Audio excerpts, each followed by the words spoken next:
श्रोते हो नमस्कार. राम राम बालमित्रांनो, कसे आहात? आनंदात ना? बालमित्रांनो, आज अर्चनाताई आपल्याला एक वेगळी गोष्ट सांगणार आहे. दानशूर राजा आणि भिक्षुक. चला तर मग ऐकूयात. एक राजा होता. तो राजा दानशूर म्हणून प्रसिद्ध होता. कोणीही याचक त्याच्याकडून विनमुख परत जात नसे. विशेषतः ब्राह्मणांचा तो फार आदर करी. त्यांचे यथोचित स्वागत करून त्यांना भरपूर बिदागी देत असे. ब्राह्मण त्याच्याकडून खुश होऊन त्याला तोंडभर आशीर्वाद देत आणि समाधानाने आपल्या गावी जात. राज्यातील प्रजा सुखी, समाधानी, आनंदी होती. त्याच राज्यात एक ब्राह्मण राहत असे. त्याची स्थिती अतिशय गरिबीची होती, परंतु त्याला राजाकडे कधी जाऊन अर्थसहाय्य घ्यावे असे वाटले नाही. हळूहळू राजाच्या दानशूरपणाची कीर्ती ब्राह्मणाच्या बायकोच्या कानावर गेली. तेव्हा ब्राह्मण पत्नीने पतीचे मागे अगदी तगादाच लावला. हो, तुम्ही कसेही करून राजाकडे जा आणि त्याला द्रव्य मागा. राजा मोठा उदार आहे, तो तुम्हाला भरपूर द्रव्य देईल. त्यातून आपले दैन्य दूर करू, मुलाबाळांना पोटभर खाऊ घालू, त्यांना कपडा लत्ता करू. राजा देईल हो. परंतु ब्राह्मण म्हणाला, अगं, आपल्या पोटाला लागते ते तर मी भिक्षुकी करून आणतोच आहे. त्यातच आपली गरज भागत असताना राजाला कशाला मागायचे? पण ब्राह्मण पत्नीचे समाधान तेवढ्याने कसे होणार? तिने मनाशी चंगच बांधला की कसेही करून पतीला राजाकडे पाठवायचेच. ती त्याच्या खूप मागे लागली. तेव्हा एकदाचा ब्राह्मण राजाकडे जायला तयार झाला. ब्राह्मण ज्या दिवशी राजाकडे गेला त्या दिवशी राजा शिकारीकरिता अरण्यात गेला होता, जंगलात. ब्राह्मणाने तुलसी दल त्याचे राजवाड्यात ठेवले आणि परत आला. परंतु ब्राह्मण पत्नीने निश्चयच केला होता, राजाकडून द्रव्य, सोने चांदी जे काही मिळेल ते आणायचेच. तिने पुन्हा ब्राह्मणास दुसऱ्या दिवशी राजाकडे पाठवले. त्याही दिवशी राजाशी त्याची भेट होऊ शकली नाही. त्याने पुन्हा तुलसी दल राजवाड्यात ठेवले. तुलसी दल म्हणजे तुळशी पान. आणि राजाला आशीर्वाद देत परत घरी गेला. परंतु ब्राह्मण पत्नीची चिकाटी कायम होती बरं. तिसऱ्या दिवशी तिने ब्राह्मणास पुन्हा राजाकडे पाठवले. त्याच्या सुदैवाने राजा यावेळी राजवाड्यात होता. त्याने ब्राह्मणाचा यथोचित सत्कार केला, आसनावर बसवलं. नंतर ब्राह्मणास हात जोडून म्हणाला, महाराज, आपण 2 वेळा माझ्याकडे येऊन परत गेल्याचे समजले, परंतु आपली आणि माझी भेट होऊ शकली नाही, त्याबद्दल मला क्षमा करावी. तसेच आपल्या येण्याचे प्रयोजन सांगावे. ब्राह्मण म्हणाला, राजन, तुझ्या कमाईचे तुझ्याजवळ 4 पैसे असल्यास मला मदत कर. राजा मोठा होता खरा, आता मात्र तो विचारात पडला. माझ्या खजिन्यात द्रव्य तर मुबलक आहे, परंतु त्यातील स्वकष्टार्जित माझ्या कष्टाची माझ्याजवळ 1 कवडीही नाही. सर्व धन राज्याचे आहे. राजाने ब्राह्मणाला 1 दिवसाची मुदत देण्याची विनंती केली आणि उद्या आपण जरूर यावे असे सांगितले.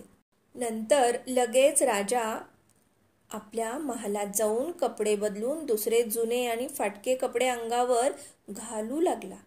ते पाहून राणी म्हणाली, राजन, आपण जुनी वस्त्रे का परिधान करीत आहात? तेव्हा राजाने राणीला सर्व सत्यस्थिती कथन केली, सांगितली. हो, तेव्हा राणी देखील राजासोबत जाण्यास तयार झाली. तिनेही अंगावरील सर्व अलंकार, दागिने उतरवून ठेवले आणि जुनेर अशी साडी तिने अंगावर ल्याली, म्हणजे नेसली. राजा आणि राणी गुपचूप राजवाड्याच्या बाहेर पडले. कुठे काम मिळेल का ते शोधू लागले. शोध घेत असता त्यांना एका ठिकाणी लोहाराचे घर लागले. लोहार चाकाचा लोखंडी रिंग तयार करण्याच्या तयारीत होता. राजाने त्यास विनंती केली की आम्हा दोघांना कामाची अत्यंत जरुरी आहे. आपणाकडे काही काम असल्यास देण्याची कृपा करावी. तेव्हा लोहार म्हणाला, हे बघ, भट्टी चेतवून त्यावर लोखंड गरम करून लोखंडी घणाने त्यास आकार द्यावा लागेल. तसेच तुझ्या सोबतच्या बाईंना तो समोरचा हौद पाण्याने पूर्ण भरावा लागेल. त्याशिवाय भट्टीमध्ये कोळसा टाकावा लागेल. सायंकाळपर्यंत काम केल्यावर मी तुम्हाला 1 रुपया मजुरी देईन. राजा राणी कबूल झाले. राजा भट्टी चेतवू लागला. लोखंड गरम करून त्यावर घणाचे घाव घालू लागला. राणी विहिरीतून पाणी काढून काढून हौद भरू लागली. परंतु दोघांनाही कामाची सवय नसल्यामुळे दोघेही लवकर दमून गेले. ते पाहून लोहार त्यांना खूप खूप बोलू लागला. तुम्हाला काम करता येत नाही तर करता कशाला? माझा पैसा काय फुकटचा आहे? राणीच्या नाजूक हाताला विहिरीतून पाणी काढता काढता फोड आले. पायात गोळे भरून आले. परंतु तिने कसा तरी हौद भरला की हो. त्यानंतर 1 घमेले भरून कोळसे देखील भट्टीत टाकले. त्यामुळे राणीचे नाजूक गोरे हात काळे झाले. राजाला कामामुळे दम लागला. त्याचा श्वास जोर जोरात चालू लागला. लोहार त्यांचे काम पाहून त्यांना अधिक बोलू लागला. तेवढ्यात आवाज ऐकून लोहार पत्नी देखील बाहेर आली आणि तोंडाला येईल ते बोलू लागली. या कामचुकार माणसांना कशाला कामावर ठेवले? हाकलून द्या त्यांना. शेवटी लोहाराने दोघांना मिळून 4 आणे मजुरी दिली आणि वाटेला लावले.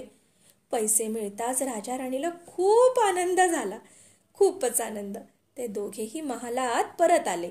दुसऱ्या दिवशी ठरल्याप्रमाणे ब्राह्मण आला. राजाने त्याला 8 आणे दिले. ते घेऊन राजाला आशीर्वाद देत ब्राह्मण घरी गेला. ब्राह्मण पत्नीस वाटले आपल्या नवऱ्याने राजाकडून बरेच द्रव्य सोने नाणे आणले असणार. ती मोठ्या उत्सुकतेने ब्राह्मणास सामोरी गेली आणि राजाकडून किती द्रव्य आणले म्हणून विचारू लागली. ब्राह्मणाने मोठ्या बंदोबस्तात पंचाला 1 गाठ मारून 8 आणे ठेवले होते. ते काढून पत्नीच्या हाती देत तो म्हणाला, हे घे, राजाने दिलेले दान हो. ब्राह्मण पत्नीने 8 आणे घेतले आणि रागाने घराबाहेर एका कोपऱ्यात फेकून दिले की हो. त्यानंतर ब्राह्मणास ती खूप बोलली. राजाला द्रव्य मागण्याची तुमची योग्यता नाही. एवढेसे काम तुम्हाला जमले नाही की हो.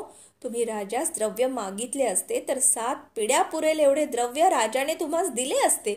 पण तुमच्याने तेवढेही जमले नाही. बरंच काही बोलत राहिली.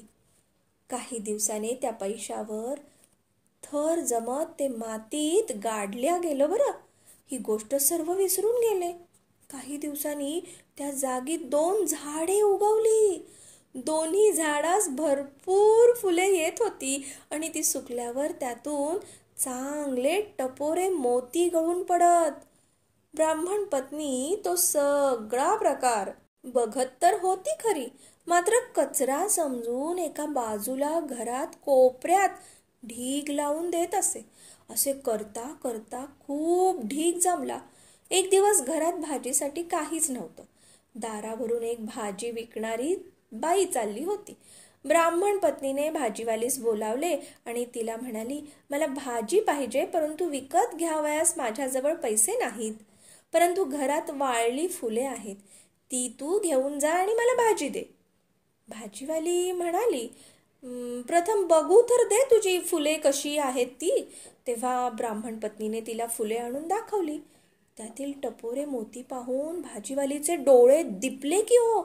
तिने भाजी दिली आणि शेरभर मोती घेतले. यानंतर दोघींचाही व्यवहार सुरळीत चालू झाला. ब्राह्मण पत्नीला नित्य ताजी भाजी मिळायची म्हणून खुश, तर भाजीवाली हजारो रुपयांचे मोती मिळतात म्हणून खुश. राजाचा एक नेम होता. रोज 1 मोती गरिबाला दान द्यायचा. राज्याच्या सुखसमृद्धीसाठी त्यांचा उद्धार होण्याकरिता प्रयत्न करायचा. त्यात त्याला समाधान वाटे. अशा दानाशिवाय राजपरिवाराने जेवण करावयाचे नाही हा नियम कडकपणे पाळला जात होता. परंतु एकदा राजाच्या खजिन्यातील मोती संपले. गरिबाला मोती दान देण्याचा नियम मोडला. राजपरिवारावर उपाशी राहण्याची वेळ आली. राजपरिवार उपाशी राहिल्याची बातमी नगरात पसरली. बातमी ब्राह्मणाच्या कानावर गेली. त्याला वाटले, राजाजवळ आज जेवण्याचे पदार्थ आणावयास पैसा नसावा. त्याला वाईट वाटू लागले. त्याने आपल्या बायकोला ही बातमी सांगितली. तिचेही मन द्रवले बरं. पण तिला आपण राजाची कशी मदत करावी हे सुचेना. घरात देण्यासारखं काहीच नव्हतं. शेवटी ती ब्राह्मणास म्हणाली, आपण वाळली फुले देऊन भाजीपाला घेतो ना, तसेच राजाही घेईल हो. त्याला आपल्या जवळची फुलं नेऊन द्या. त्याप्रमाणे ब्राह्मणाने चांगली टोपलीभर फुले घेतली आणि राजाकडे निघाला. राजवाड्यात गेल्यावर राजाने त्याचे आदरातिथ्य केले, सन्मान दिला आणि येण्याचे कारण विचारले. ब्राह्मण म्हणाला, महाराज, आपण आज जेवण न घेतल्याचे समजले. ही फुले घ्या, याच्या बदल्यात जेवणाच्या वस्तू मिळतात. राजाने उत्सुकतेने ब्राह्मणाने काय आणले आहे ते पाहिले. पाहतो तो टोपलीत चांगले टपोरे मोती. राजा आश्चर्यचकित झाला. या ब्राह्मणाकडे हे मोती आले कुठून? त्याने ब्राह्मणास त्याबद्दल विचारले तर ब्राह्मणाने आपल्या घरी 2 फुलांची झाडे उगवल्याची हकीकत राजाला सांगितली. राजा काही दरबाऱ्यांसह ब्राह्मणाच्या घरी गेला. अंगणात पाहतो तो खरेच 2 झाडावर असंख्य मोत्यांची फुले लागली असून सभोवार मोत्यांचा नुसता सडा पडला आहे. महाराजांनी चौकशी केली. अधिक चौकशी करताच त्यास आपण दिलेले 8 आणे मेहनतीच्या दानातून ही झाडे निर्माण झाल्याचे समजले. जमीन उकरून पाहिले असता झाडाच्या मुळाशी 8 आणे चिकटलेले दिसले. राजा काय समजायचे ते समजला हो. ब्राह्मणाचे संमतीने त्याने ती सर्व संपत्ती प्रजेच्या कल्याणाकरिता खर्च केली. त्यानंतर राजाने स्वतःच्या खर्चाकरिता राज्याच्या खजिन्यातून 1 पैसाही कधी खर्च केला नाही बरं. स्वतः मेहनत करून आपला खर्च महाराज भागवू लागले. मेहनतीच्या पैशात किती समाधान लाभते ते महाराजांना आता समजले होते. काय बालमित्रांनो, आवडली का गोष्ट? गोष्टीचं नाव दानशूर राजा आणि भिक्षुक. बालमित्रांनो, पाहिलं, स्वतः मेहनत करून मिळवलेली संपत्ती, कमाई ही मौल्यवान असते. त्याला आपल्या घामाचा सुगंध असतो. दुसऱ्याने कितीही दिलं ना तरी ते पुरे पडत नसतं. आपण केलेल्या कष्टाची संपत्ती आपल्या सोबत कायम असते. दुसऱ्याने कितीही दिलं तरी ते काही आयुष्यभर पुरणारं नसतं बरं. ही गोष्ट कायम लक्षात ठेवा. आपल्याला भगवंतानी 2 हात दिले आहेत, बुद्धी दिली आहे. या सर्वांचा उपयोग करून आपण आपल्यासाठी आपल्या कष्टाचे पैसे कमावले पाहिजेत, हो की नाही? आणि त्यासाठी आपण आत्ता व्यवस्थित आहार घेऊन जेवण करून स्वतःची तब्येत करणं आवश्यक आहे.